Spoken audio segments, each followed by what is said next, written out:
sa imong pahiyom. Bisan daghang pagsulay ang miabot, magtupot gihapon ta sa atong damgo.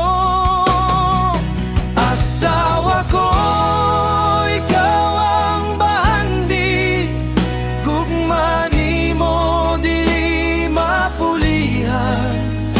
Sa kalipay ug sa kalisdanan, mag-uban ta hangtod sa kahangturan. Ikaw ang kusog sa akong kinabuhi, salamat sa gugma nga walay pag-usab. Asawa ko, ikaw ra gihapon ang akong pinakadakong panalangin.